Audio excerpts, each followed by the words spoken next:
strong.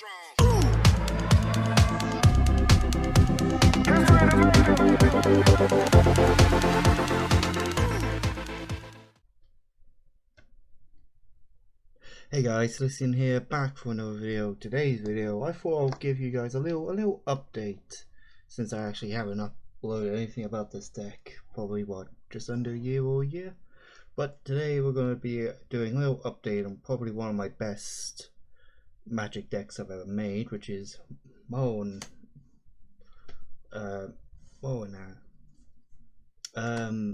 I've had this guy for like many years. I probably had him for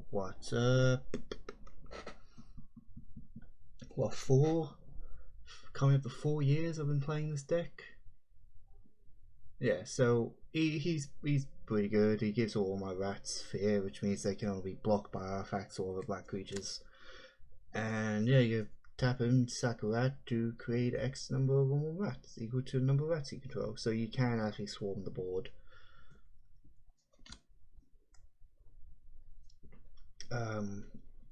I've spent so long trying to get this deck better working. I've even took a lot of cards out because, yeah, it used to be the case of I use Rat Colony, which is up to 1 rat creature. But I decided to move on to 16 of, I'll actually move the camera, 15 of this card called Relentless Rats. It gets +1/+1 for each creature in play with the name Relentless Rats. So I've got like 16 copies, which is quite a lot, but you do want to see multiple of these. Guys don't know, basically it says in the card right down here is a deck can have any number of cards named Relentless Rats, the same as Rat Colony. I decided to switch them out because they only get +1/+0, but these get +1/+1, and they start with being a 2/2, without being a 2/1.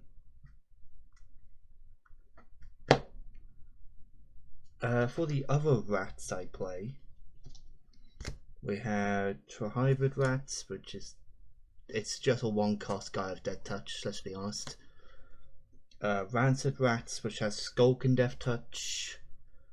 I found skill kind of funny because I can get in and I can't hit anything. Pack Rats, just so I can get more rats on board and it gets bigger for any number of rats. And the tokens have the same effect. They become a token copy of this card, so even if this dies, I still have the token copy to pay 3 discard card to make another copy of itself. Swarm of Rats, again, similar, it gets power. Swarm of Rats' power is equal to the number of rats you control.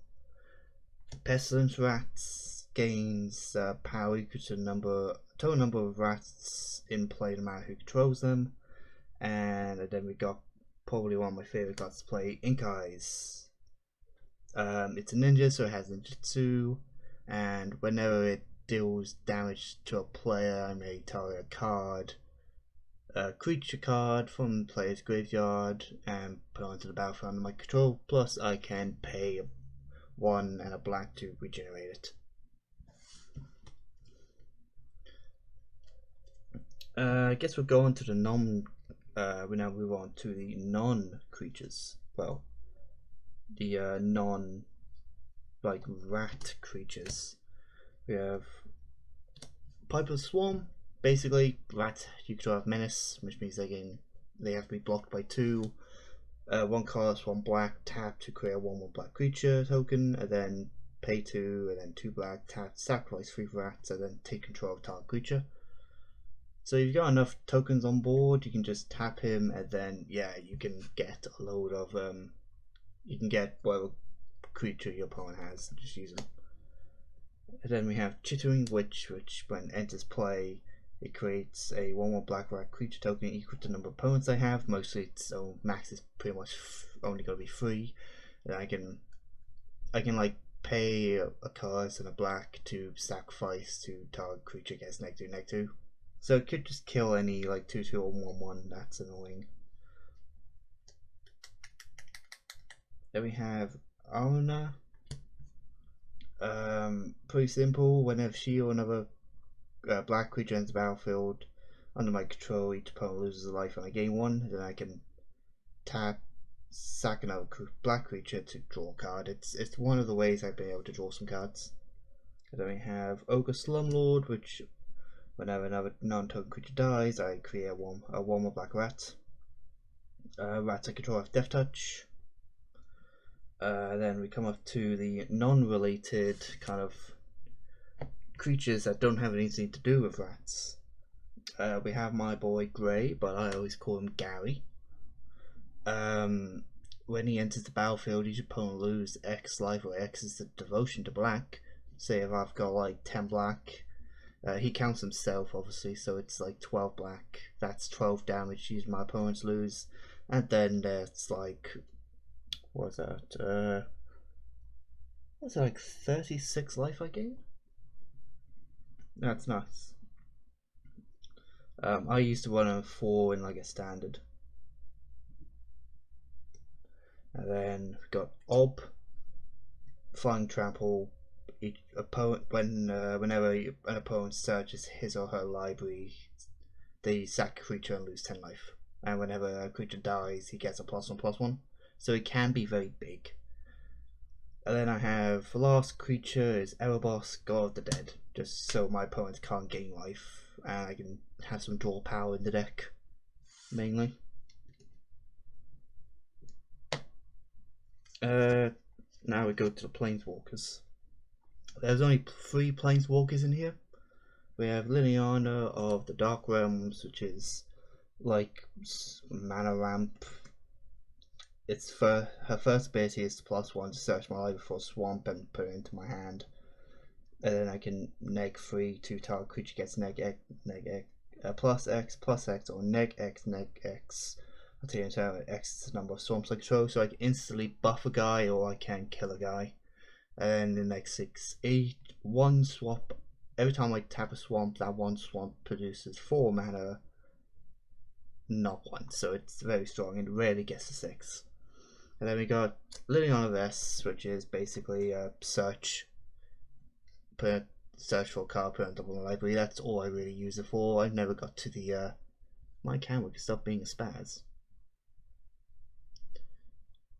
No, I then put all it also has a Rise of the Dark Realms effect, which is put all creature cards from all graveyards into the battlefield under my control. Then we have Sorin Markov, which is basically I only use 1 effect, and that's to turn one of my opponent's life becomes 0. Not 0, 10. So yeah, that's all I really use them for. But if you guys want to like deal 2 damage to any creature or player, you gain 2 life, or if you ever get to 7, you control target player's next turn. Go ahead. And now we get to like all the like artifacts. So start off with probably the basic one, a Soul Ring. Tap, add 2 cards mana, which is very kind of useful in the deck. And now probably the 2 cards that make the deck really work are like Mage-Right Stone and 1,000-Year Elixir.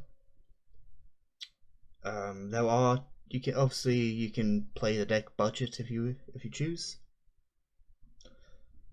You can use stuff like Puppet Strings, which does the same thing, but it's 2 mana.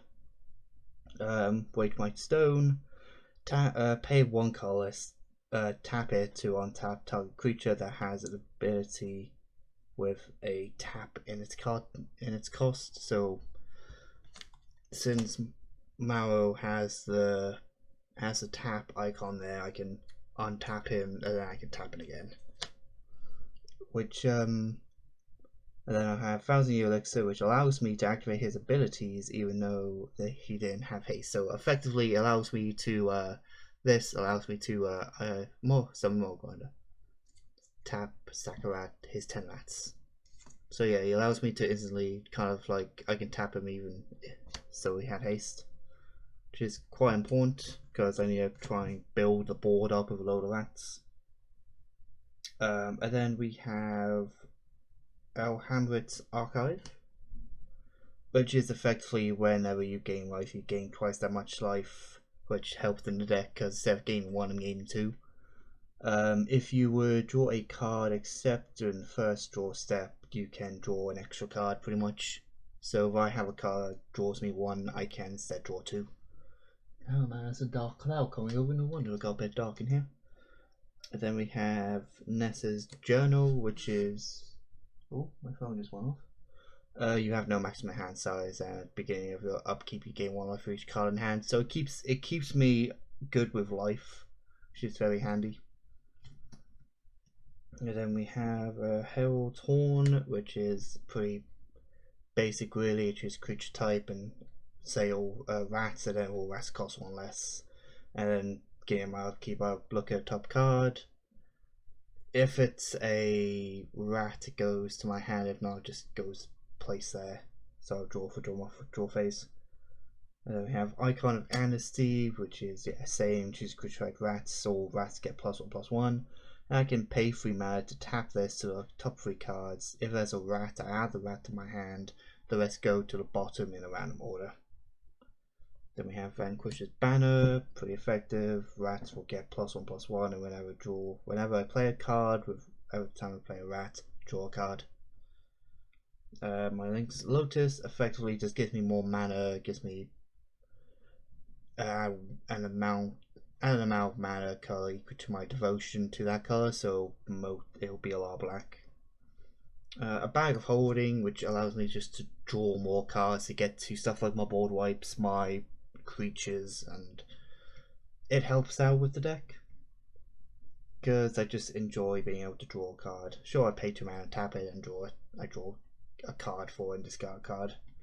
At least I can pay 4, sack this to then like have my entire exile back to my hand, which goes really well with any of my cards that allow me to have like no maximum hand size. Then we have a Bounty's Monument. Whenever I play a black creature, well, black creatures costs 1 less, so whenever I cast a creature spell, each opponent loses life and I gain a life, which again helps out with all the other cards that, like the book, well, Journal will give me instead of gaining 1, it'll gain me 2. It also helps out with a combo that's in the deck. And then we have a Chroma Memorial, I think that's how you say it. Creatures control have flying, first strike, vigilance, trample, haste, and protection from black and from red. Effectively, the one thing I look at this card is, oh, it gives them flying, vigilance, and haste. Good. Because rats die to flyers quite a lot. And this allows my rats to also have flying. Well, all my creatures have flying, so I've got some flying rats, which is kind of funny. Oh, I forgot about those. And then last, factor is also enchantment. Whip of Erebos. Creatures have life flying, and I can pay 4, tap this to return a creature card from a graveyard. It gains haste and then exile at the beginning of the next end step. Even if it would leave the board, it still gets exiled. It's useful if I need to make I need to get some damage on board. Okay, now for the instance. Obviously, I'm running black, so I need a fog of some sort. So I'm running a good old darkness to make sure I don't die in 1 hit. And Cremate, which is kind of funny, it removes a card from target. Remove target card from the graveyard, then I draw a card. So if I go on second and my opponent's already got a card bin, sorry for that yawn, I can just pay 1 black. I'm gonna remove that card and I'm gonna draw 1. One of my favorites, which is Tragic Slip. Creature gets -1, but it has Morbid. That means if the creature died this turn instead, it gets -13. Really kind of gets over the whole indestructible. Hero's Downfall to effectively kill a creature or a Planeswalker. Infernal Grasp, destroy target creature, I lose 2 life, which I think is I really like this card quite a lot. I think it's quite useful. And then we have Bone. Yeah, then we have Oh no, that's oh, I got my piles almost mixed up. There you go. And then for the last instant, it is a like crypt incursion. Exile creature cards from target player's graveyard. You gain 3 life for each creature exiled this way. So if the game's going along and I don't have much life, I'll just play this. Say, Todd, I'm going to exile all creatures from your base and gain 3 life for each. Really good if I want to stay in the game a lot longer. Now for the sorceries. We have a bone shard because bone shard's really good. As additional cost, you either sack a creature or you discard a card to destroy target creature or planeswalker. It's effectively a cheaper Hero's Downfall, which I really like. And I get the choice to either sack a creature or discard a janky card in my hand. Then we can add let's go to demonic tutor. Obviously you don't have to run this, you can just run all the 4 costs. I know this card's not expensive as once were to my knowledge, but still pretty pricey compared to the rest of the sorceries. So yeah, search a deck for card, add to your hand for only 2 mana. I also run Darbark Tutor, so it's the same thing but costs like 2 more. Siphon Mind, each opponent discards a card and I draw a card for each card discarded, so effectively I could draw 3 cards. We usually play Commander in like a group of 4 usually. And then we got Sign and Blood, which target player draws 2 cards and loses 2 life. Effectively you could actually kill someone with the card. Torment of Hellfire. Repeat the following process X times. Each opponent loses 3 life unless that player sacrifices a non-land permanent or discards card. So if I'm going down, I will just sack all my mana just to play this card during my turn and watch my opponents have to figure out what they're going to do. And then board wipes. Damnation, destroy creatures can't be generated. Decree of Pain, destroy creatures they can't regenerate, draw a card for each creature destroyed this way. So again, it helps if I've got like cards that give me no maximum hand size. Or I can recycle, draw a card, and when this card's recycled, all creatures get -2/-2. So it kind of helps out with swarm based decks. Then in Gurok's Wake, effectively another board wipe will destroy creatures you don't control and all planeswalkers you don't control. Plague Winds, destroy creatures you don't control, they cannot be generated. And then we have Rise of the Dark Realms, which is it's the same effect that was in Linear Vest. Put all creature cards from all graveyards into the battlefield under your control.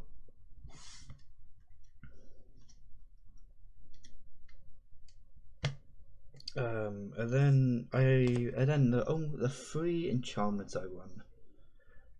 Tainted Remedy, that kind of deals with my opponent's playing cards that like gains life quicker than me. I will play this card, and yeah, if the opponent would gain life, they would lose that much life instead. It kind of it punishes them for life gain, which is kind of funny. And then we have Songren Bond. Whenever you gain life, target opponent loses that life. And then I am also running Exquisite Blood, which is probably the most expensive card in this deck. Because whenever opponent loses life, you gain that much life. So the combo is pretty much these 2 and possibly my my monument, which is here somewhere. That will play a bad creature, opponent will lose a life, gain life, and then these would just go off continuously. I do have a list online which I will link in the description in the description of this video, so I don't have to write down all the names. And feel free to copy that little deck list and fiddle with it. Now for the last card, lands. I'm running Cabal Stronghold and Cabal Coffers. I decided I'm going to run both of them to make sure I have all the mana I could need. Then Bulk of Bulk, exile comes to play tap, and when it does, I'll exile cards from type player's graveyard. Then put the false cards to colorless. Which is cards comes to black, and it comes in untapped if I control 3 or more swamps. When it enters the battlefield untapped, I can put a creature card from my bin onto the top of my library. Swarmyard, effectively tap, produce colors, or tap to regenerate target insect, rat, spider, or squirrel. So it helps if I've got a guy I don't want to die, I'll just tap this and kind of pop it out and back in again tapped. Relinquity Tower to help out with like no maximum hand size. Path of Amnesty is the last land, and then the rest is like what, 28? I believe there's 28 or 27 basic lands. Let me look. 1, 2, 3, 4, 5, 6, 7, 8, 9, 10, 16, 17, 20, 21, 22, 23, 24, 25, 26. Oh, sorry, 26 basic lands. And yeah, they're quite a lot. All my lands are this art because I really like the art on from Bones Beyond Death. But yeah, that's effectively the deck.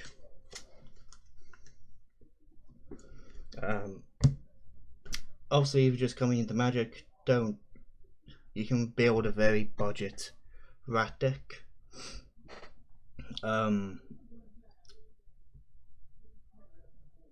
But if you are looking to building Marrow, there's a lot of tutorials and deck lists online you can easily look up, and also tips and tricks on playing him. Just make sure you have more than 5 or more rats on board before you bring him out, really. But yeah, that's been my profile for, well, an update profile of Marrow. And yeah, I will see you guys in the next video. Bye.